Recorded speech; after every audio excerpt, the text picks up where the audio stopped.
You're fired.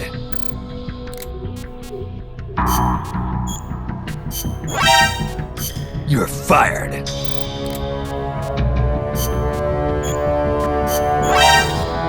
You're fired.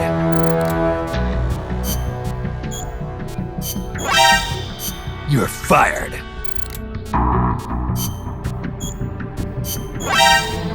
You're fired.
Let's get this mission.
Get control of all the enemies by holding them up.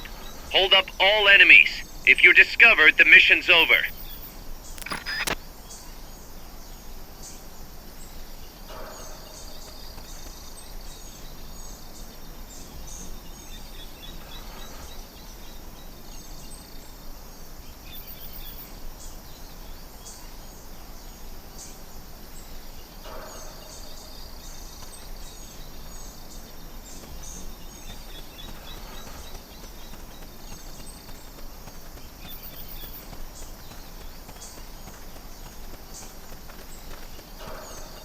Freeze.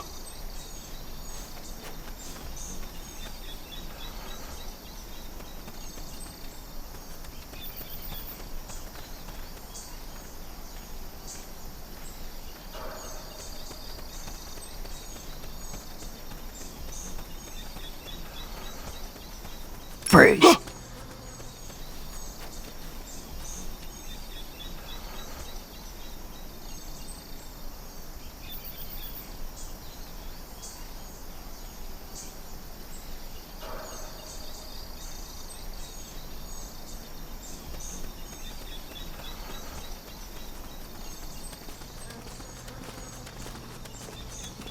Freeze.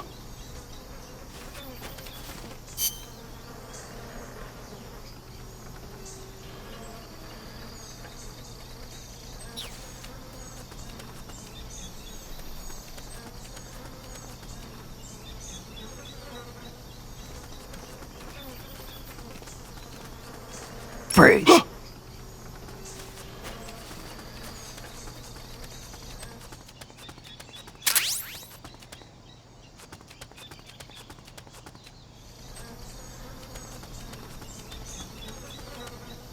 Freeze.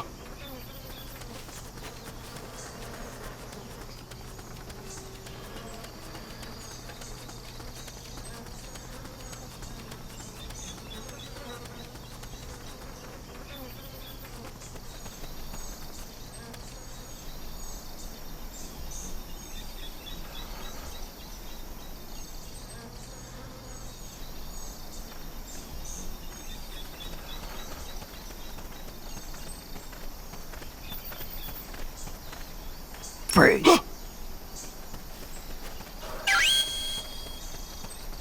Head for the recovery zone. We'll pick you up there.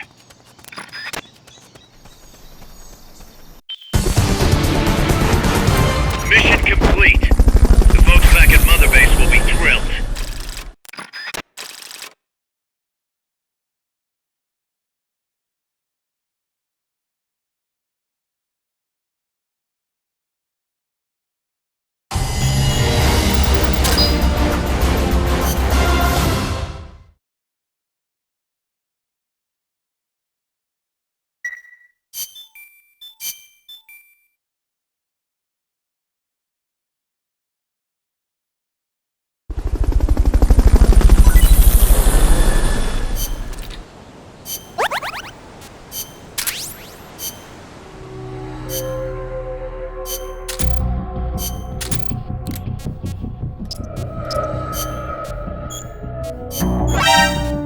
You're fired.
Let's get...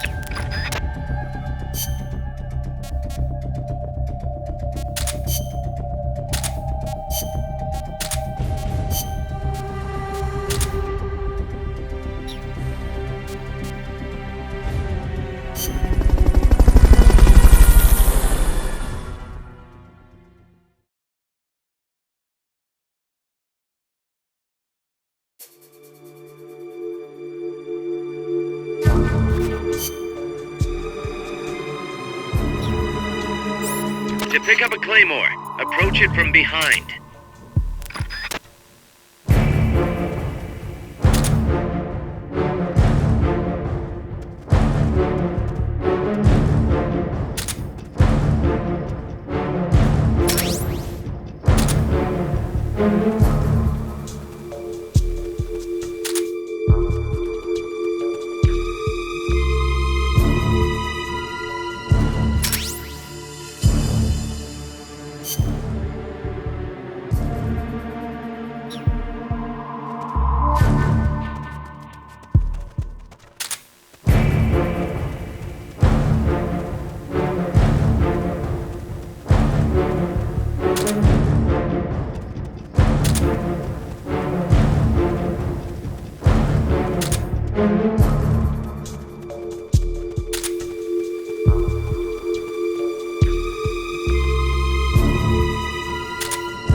Okay, you're done with that area. Head for the goal.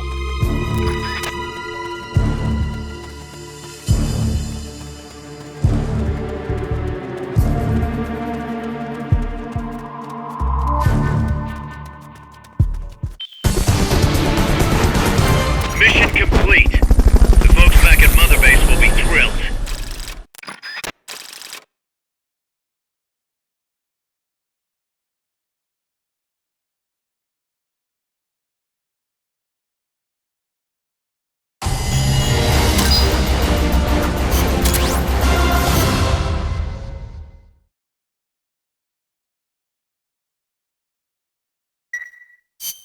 Snake, Zadornov's done it again. Great. Snake, Zadornov's done it again. Ah, give me a break. Snake, listen. Zadornov's done it again. Come on. I hate to entertain the thought, but this might be an inside job.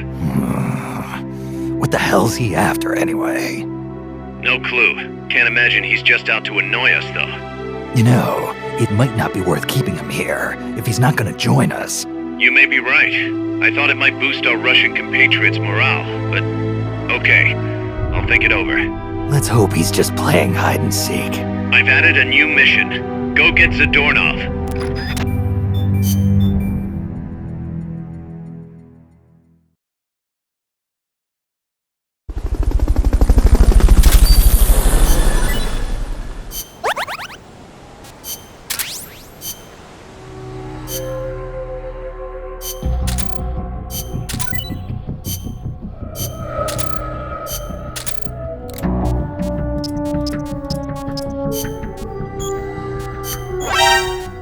You're fired.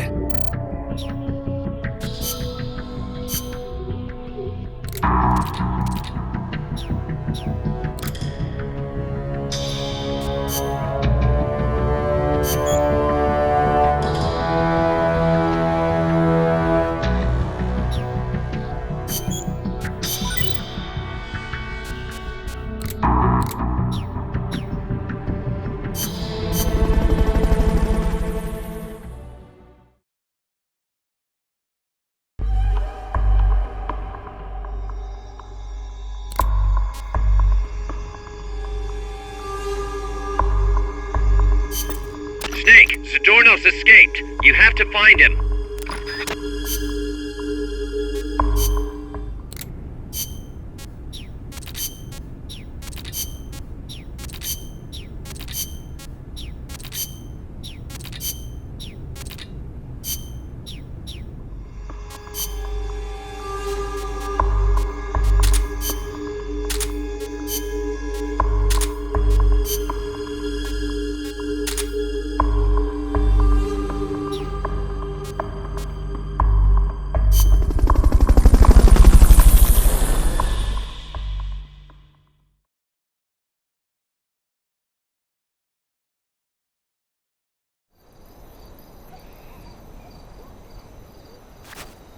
Find Zadornov and bring him back here with Fulton Recovery.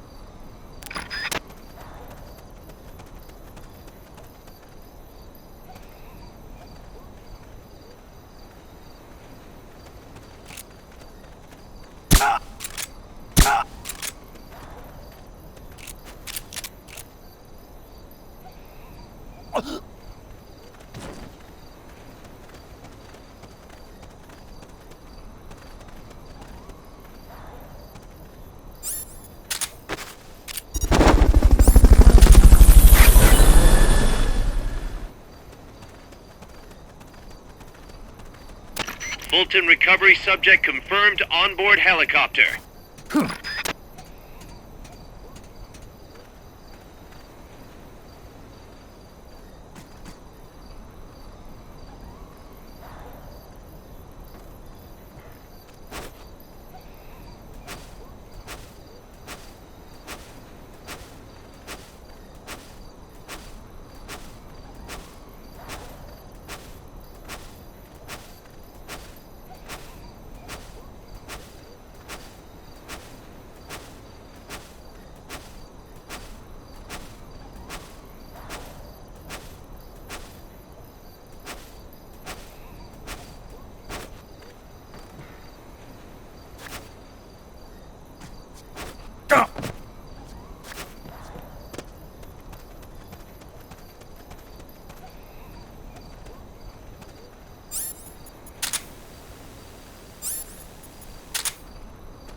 Can't be imagining things.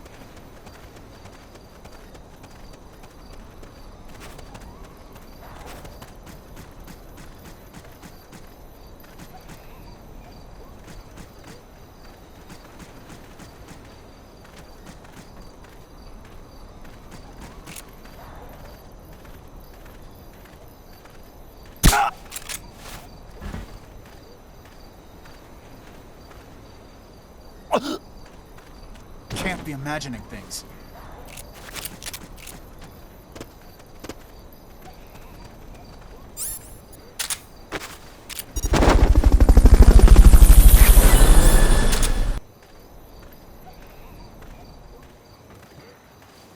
Fulton recovery helicopter is complete.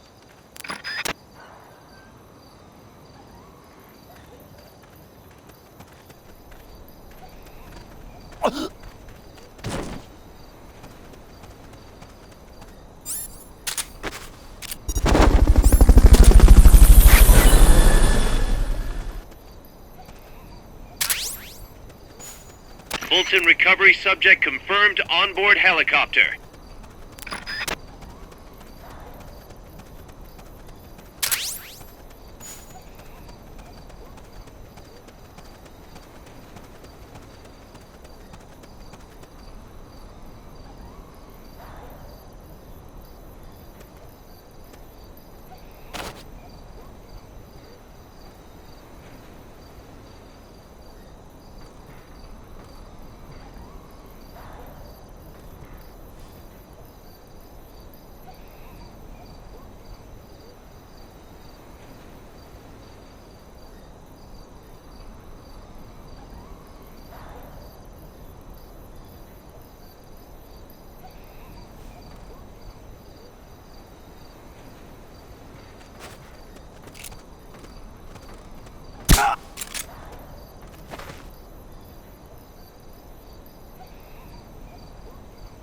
Can't be imagining things.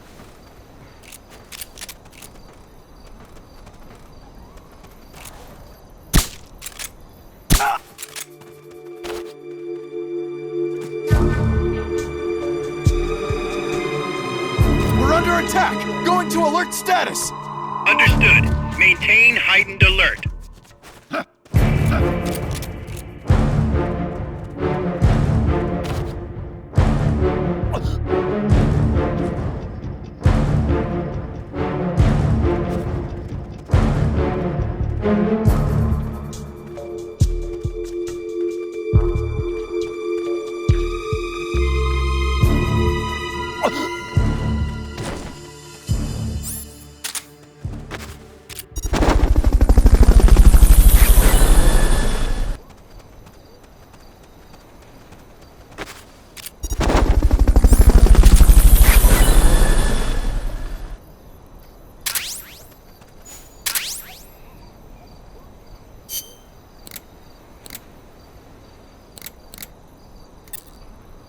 Box time. Start talking.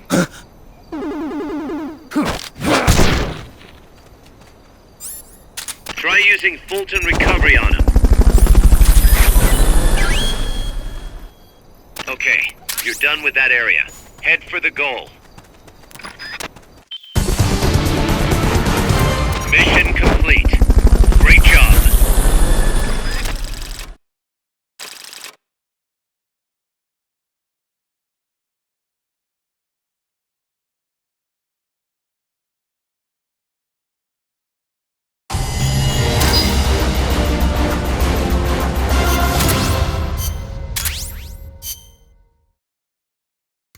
Kaz, I've located Zadornov. Nice work.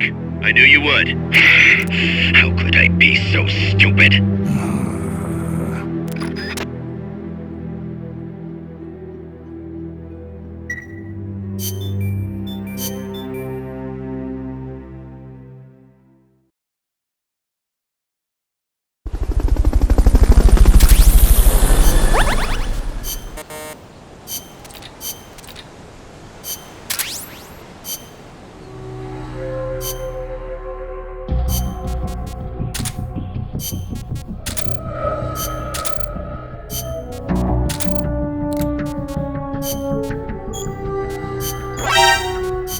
You're fired.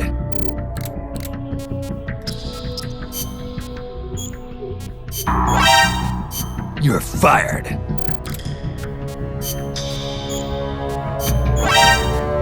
You're fired.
Commit.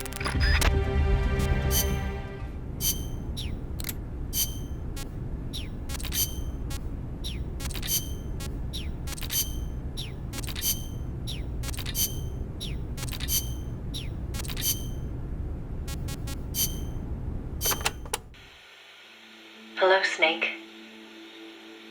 It's been a while, hasn't it? I hear you've been causing quite the ruckus in Nicaragua. Nothing much to report from my end. The legacy's being put to good use. Or so they tell me. But enough with the small talk. There's something I need to tell you. You saw the photo that came with this tape, right? The boss gave that to me 10 years ago. I'm sorry, I should have told you sooner. I probably should have told you right away. But sending it to you hasn't been an easy decision to make. It's taken me 10 years. Once you've heard what I have to say, you'll understand why. That photo belonged to her. I know what you're thinking. What does she have to do with this? You've probably seen it 100 times in the press already. Obviously, it's of the Mercury 7, the first group of American astronauts, the heroes of Project Mercury. But there were actually 8 people in that photo. One of them was edited out, erased, without a trace. That 8th astronaut, the one airbrushed out of existence, that was her, Snake. Now, why did they need to keep her existence a secret? What were they trying to hide? The answer goes back even further. 17 years ago. It was the height of the Cold War. The Eastern and Western blocs were racing to develop space technology to match their nuclear arsenals. In 1957, the Soviet Union launched Sputnik 1, the first artificial satellite.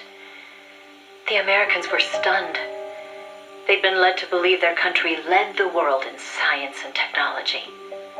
That shock quickly turned into fear. If the Russians had the know-how to launch a satellite into space, they could use it to launch a nuclear missile, too. Frantic, the U.S. threw everything it had into the space race. The following year, the Army succeeded in launching the first American satellite, Explorer 1.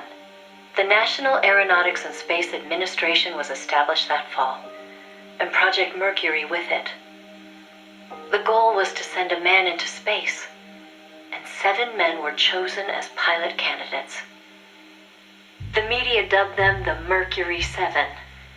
They were immediately hailed as national heroes, icons of Western space exploration. But after Explorer, America suffered a series of failed rocket launches.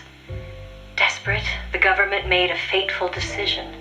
Unable to wait for its space program to mature, they'd steal the Soviets' technology, at the same time sabotaging their space program. You know better than anyone how hard a mission that was. The Soviet space program was shrouded in secrecy. Recovering that information would be no easy task. Using the help of an insider, they'd insert a sleeper agent into the research institute, or else recruit one of those insiders to do the job for them. And, if necessary, the mission leader would have to go in and sort things out themselves. Someone was needed with experience, knowledge, and superior intuition. And the only one for the job was the boss. The president himself asked for her by name. He needed someone who could be trusted with the fate of a nation. Who else to turn to but the hero of the Second World War? It was June 1959. So you see, Snake, that's why she left. That was the top secret mission that took her from you. But her selection ruffled a few CIA feathers. They didn't appreciate the president going over their head like that. The mission was tough enough already, and now the CIA was dragging its feet. She couldn't get anything out of them. No manpower, no information. Left to her own devices, the boss made a decision she knew would come back to haunt her. She decided to tap into the Philosopher's Network. And that's when the wheels of fate began to turn.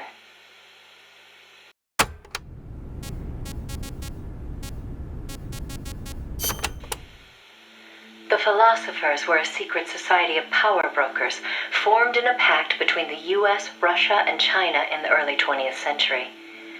Of course, by that time, the American and Soviet branches had already parted ways. But there were those among the remaining Russian philosophers not entirely happy with the one-party communist state.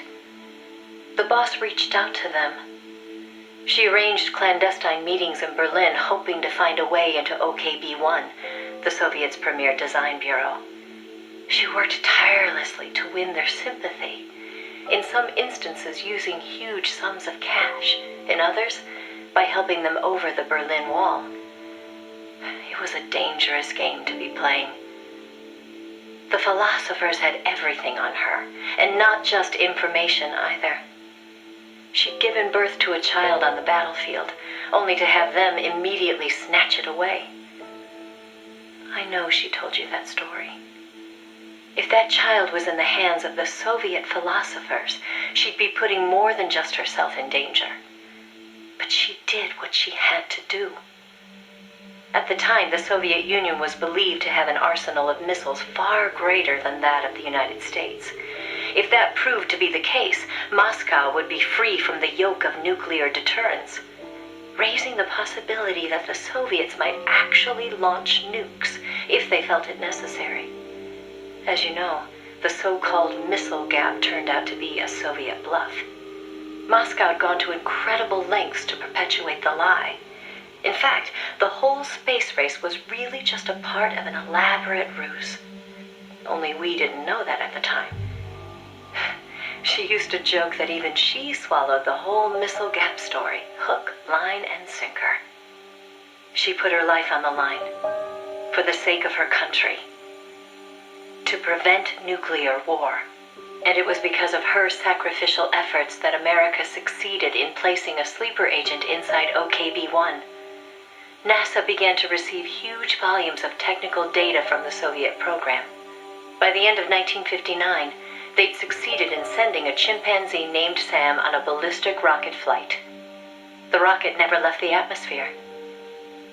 But all the same, it was a huge success for NASA, restoring confidence in its technology.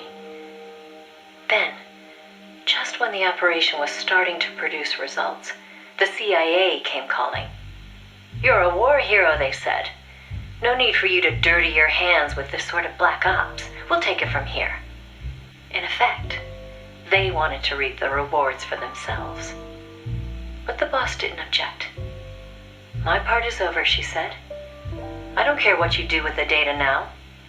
It seemed as if NASA was making great strides toward manned spaceflight while the Russians lagged behind. They even got a report from their mole at OKB-1. "The safe return of Sam has sent our scientists into a panic," he said. Soon afterward, the Soviet Union sent an animal of its own into space on Sputnik 2, the dog Kudryavka, better known to the world as Laika. But Laika was fated never to return to Earth. The U.S. can recover its spacecraft from the ocean upon re-entry. But the Soviet Union only borders the frozen Arctic. They had to bring their spacecraft down on land. How could they soften the impact enough to bring a living creature back safely? The agent reported that the Soviets hadn't yet found a solution to that problem. The plot to sabotage the Soviet space program seemed to be working, too. First, they tampered with Sputnik 4's re-entry. Then, 2 months later, one of their rockets exploded on the launch pad. They did manage to send 2 dogs into orbit aboard Sputnik 5 and return them safely to Earth. But the agent dismissed it as a fluke. Dogs, sure, but humans? They didn't have the technology. Everybody believed it. Everybody was complacent. Everybody. Except the boss. There was something about the Sputnik 5 schematics they were getting that didn't seem right. Some kind of ejection device on the capsule that didn't quite belong. She couldn't figure out the reason why it was there. What was it supposed to eject? NASA shrugged off her concerns. They figured it was probably meant to eject the flight recorder in case of an accident. The boss pleaded with them to investigate, but the CIA wasn't having it. They probably thought she was trying to reclaim some of the glory for herself. The boss wouldn't give up.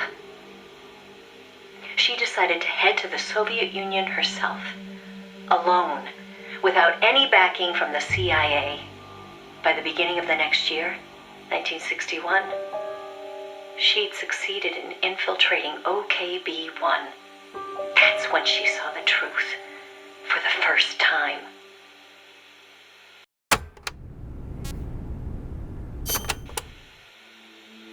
The sleeper that she'd worked so hard to place was a double agent. He'd been turned by the Soviets and was feeding the Americans lies. But what shocked the boss even more was why.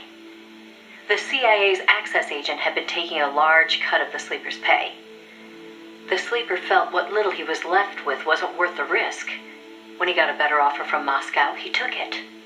At some point, the Americans' intelligence operation had become an open book to the Soviets.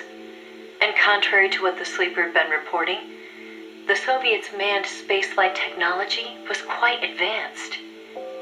It wasn't until she infiltrated OKB-1 herself that the boss learned the truth about Sputnik 5. After the spacecraft re-entered the atmosphere, it ejected the pilot, seat and all, at an altitude of 7,000 meters. It was the Soviet solution to the problem of land recovery. The mystery device attached to Sputnik 5 was for that purpose. The pilot would parachute down from that high altitude wearing a bulky spacesuit. Crazy, I know. The Soviets knew exactly how dangerous it was, of course. So much so that they gave Yuri Gagarin, the first man in space, a special 2-rank promotion before re-entry. Only Moscow could come up with this kind of plan. With total state control over information, they could easily pretend it never happened in the event of a failure. The boss passed the info on to NASA. It was their worst nightmare. The glory of mankind's first spaceflight was about to be stolen from them by the Soviet Union. It was Sputnik all over again. And the CIA was caught no less off guard. Their ineptitude had caused the fiasco in the first place. The Soviets' deception was brilliant. They'd woven a masterful tapestry of truth and fiction to convince the Americans their intelligence operations were proceeding as planned. No one but the boss could have seen through it. It was obvious the Soviets had some gifted minds working on their side. But that certainly didn't excuse the CIA's massive failure. The CIA wasn't done, though, and devised an ingenious plan to avoid taking responsibility. Luckily for them, A new president had been elected the previous November, John F. Kennedy. As he didn't know the case history when taking office, the CIA was able to feed lies to his new administration. They masked their own failures, placing the blame squarely on the boss's shoulders. After all, she'd selected an unreliable sleeper. They claimed she'd failed to make use of one of the most effective means of controlling a sleeper agent's actions: holding their family hostage. The boss was well aware that would have worked. She told me so later, but she couldn't bring herself to do it. It seems clear it had to do with having her own child taken. She could never inflict the same pain on anyone else. The CIA used that against her. In his election campaign, Kennedy had vowed to close the missile gap with Moscow. If America lost the space race, that promise would be worthless. The fact that the president had no links to the philosophers only made things worse. He was completely unaware of the secret networks she'd used to complete her mission. In his eyes, she was no better than a traitor. The fate that awaited her was cruel beyond belief.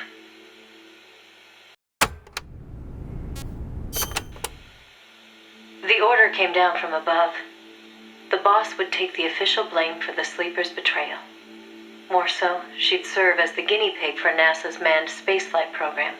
By then, NASA had gotten as far as sending a chimp named Ham into space. Now came a whole battery of ground tests to pave the way for a human to take its place. High-G tests, zero-G tests, spacesuit tests, simulations in pressurized oxygen environments. Some of the tests were highly dangerous, too dangerous for the Mercury 7, who were by then already media darlings. So the boss was made to stand in for them. She could have refused the order, argued her side of the story against the CIA, but she didn't. The way she saw it, her military experience made her a potentially valuable asset to those tests. She felt it was her duty to accept. She soon proved herself right. The boss was more than just a guinea pig. She drew on her experience to give the staff focused advice exactly where it was needed. NASA's space program took off again. At the rate they were going, putting a man in space seemed within reach. The higher-ups at NASA were impressed with her talents. They took to calling her the 8th astronaut, the Mercury Lady. The photo I sent you was taken around that time. I suppose maybe they were planning to use it as propaganda, the world's first female astronaut. But then, just as things were looking up, they hit a new snag. The government told them to add a window. There were no windows in NASA's spacecraft back then. Ham never saw the stars around him. But Washington insisted. Their sources told them Soviet spaceships had windows. Space exploration as a form of propaganda in itself. After all, what was the point of sending a man into space if he couldn't tell the world what he'd seen? Most of all, though, they simply couldn't have the Russians doing something they couldn't. It was sheer madness, and everybody knew it. NASA was already facing impossible deadlines. Now they were adding yet another element of uncertainty to the mix. Installing a window would both weaken the spacecraft and make it harder to shield the occupant from cosmic rays. They weren't about to put their Mercury 7 golden boys in that kind of danger. So the boss was chosen as the pilot instead. Even if she made it up into space, she was given less than a 20% chance of returning to Earth alive. But she took it in stride, even helping them make the necessary design changes to the Mercury capsule. It was like going to work every day at NASA to make her own coffin. Then, without warning, the US received intelligence that the Soviets had moved their Vostok spacecraft to the launch site. The launch was set for the following day, April 12th, 1961.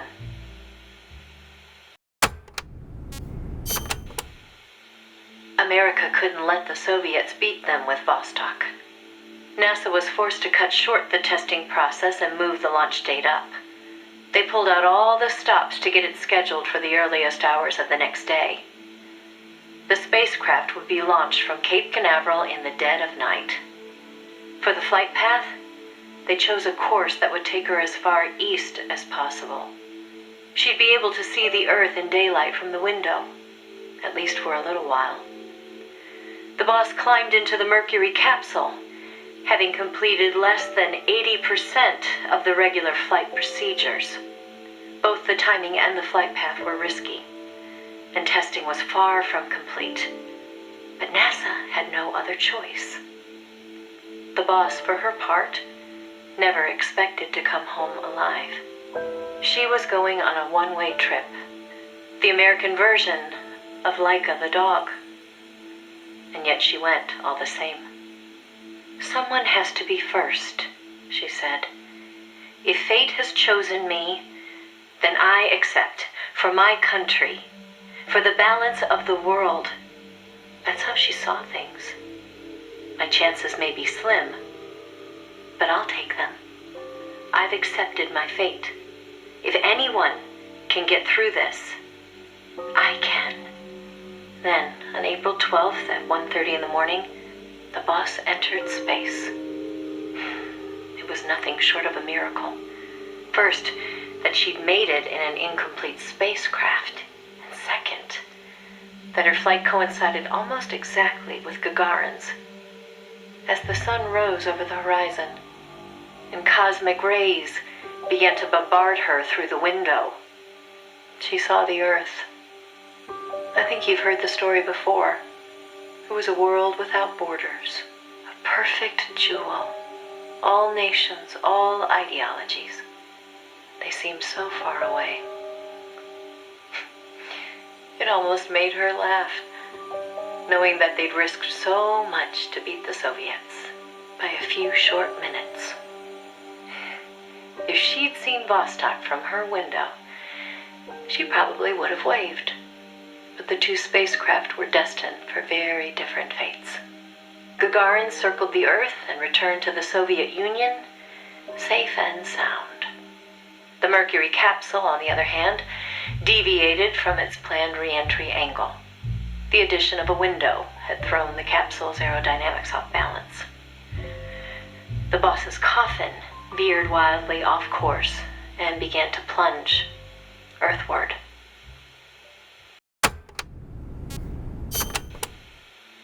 The course deviation caused the capsule to miss its splashdown point by a wide margin. It didn't have enough time to decelerate before crashing into the sea. The force of the impact shattered the spacecraft before it started to sink like a stone. The boss used the last of her strength to escape to the surface. Her body was covered in bruises and scorched by radiation. It was a miracle she was still alive. She slipped into a coma and didn't regain consciousness for 6 months. To some, what was worst of all was that she had lost the space race to Gagarin by only a few minutes. That aside, it should have been a proud day for America. Its first manned spaceflight. Sadly, her accomplishment was kept out of the history books. An attempt to save face by Washington. In contrast to Gagarin's orbital flight, America had only managed a ballistic trajectory. Her flight time was much shorter, too. And most importantly, the Soviets had brought back both spacecraft and pilot safely. NASA couldn't even conjure up a half-hearted tale of heroic survival. The coup de grace, though, was the Soviet propaganda campaign that kicked into gear after the flight. The Earth was blue. Those were the words of Gagarin on his return, and the whole world was listening. In the blink of an eye, Gagarin was an international celebrity, earning accolades from every corner. It was a PR coup for the Soviet Union. Meanwhile, Washington could only grit its teeth in silence. They decided there was no value in making the boss's flight public, that it would only make matters worse. So they buried it instead. labeling it a dark mission. NASA and the CIA did everything in their power to erase all traces of the boss from Project Mercury. The result was the photo you see before you. Not a bad job, huh? Not only did they expunge her flight from the records, they denied that she ever existed. And that wasn't the end of it. As an alibi, the military claimed she'd taken part in the CIA's botched Bay of Pigs plot to take back Cuba. And when the boss was finally well enough to return to service, they wouldn't take her back. She was forced to go underground. In the public eye, the boss was still a hero of World War II. In reality, though, she was anything but that. She was a non-person, fit only for the blackest of black ops. In effect, she may as well have been dead. Gagarin went on a worldwide tour in front of millions of adoring fans. The boss, meanwhile, was a walking secret, unable to breathe a word about her experience. The authorities in Washington had this to say: "Why are you still here? If only you'd had the decency to give us a nice quote like Gagarin and then die an honorable death, you'd have gone down as a hero." 3 weeks later, on May 5th, Alan Shepard, one of the Mercury 7, made his own ballistic flight. They sure didn't try to cover up his achievement. Of course, he owed his success to the lessons learned from the boss's tragedy. Before sending Gagarin up into space, the Soviets had used a mannequin called Ivan Ivanovich to test the landing procedure, which would make the boss America's version of a crash test dummy. But she didn't care. "I'm happy to be the dummy," she said, "if it'll help the project succeed. Nothing would give me greater satisfaction." And that still wasn't the end of it. The boss had worked through the anti-Moscow faction of the Soviet Union's philosophers to place the sleeper agent, and at some point, the Soviets found out about it. Yet the Americans remained oblivious to the end. Even the philosopher network the boss plugged into never tipped them off to the double cross. That could only mean one of two things. Either the pro-Moscow philosophers had intervened, or the anti-Moscow philosophers had been turned. Either way, it was a situation their American counterparts couldn't stand. To preserve the philosopher's good name, and to repay her debt, so to speak, the boss once again made her way into the Soviet Union. There, she found herself face to face with the Soviets' own agent.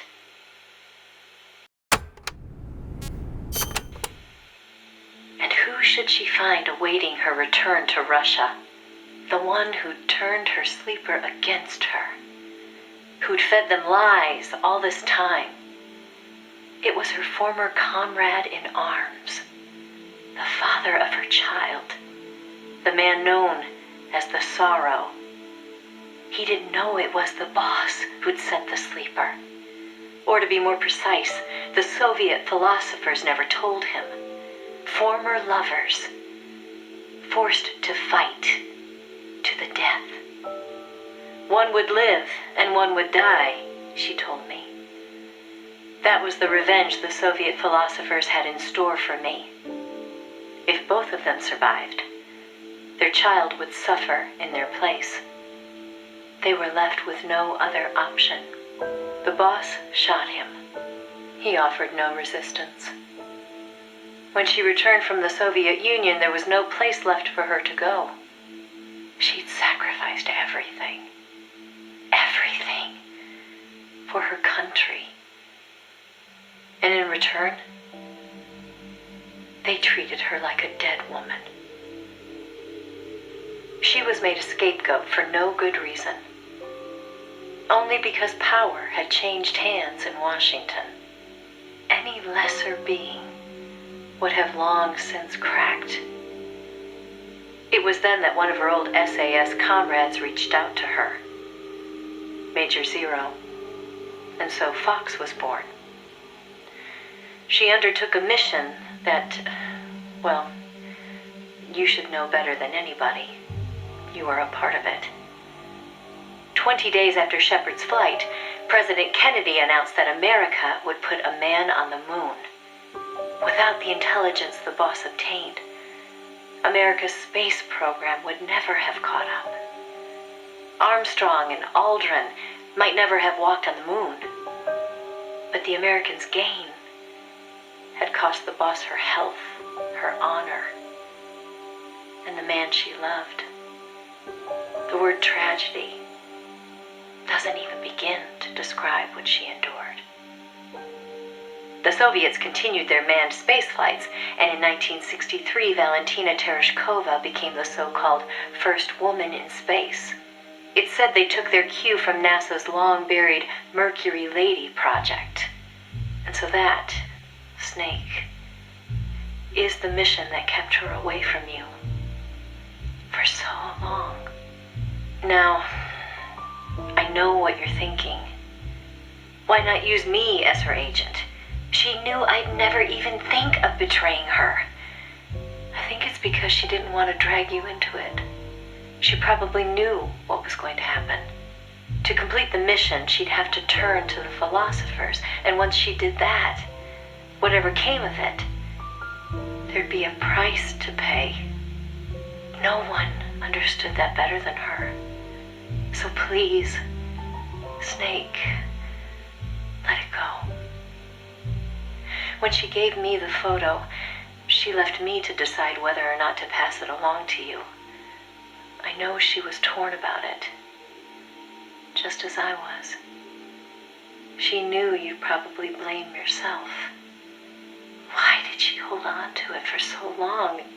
That, I can't say. To remind her of how much it hurt to be erased. She wasn't that kind of person. No. I think she meant it to be a message to you. She had her identity, her life, taken away. But she wanted you, of all people, to know the truth. Snake, you've probably already figured this out, but it's no accident that I'm only now sending you something I've withheld for so long. A little bird tells me you recently made a big decision. You and the boss are different people. I understand that. And I'm not trying to second guess you. I simply wanted you to know what she saw, how she felt. That's all. Keep it with you, Snake. Keep it deep inside. Don't ever forget the path she took. Because you and I are the only people on this earth who know the truth. Boss, I'm sorry, but I can't.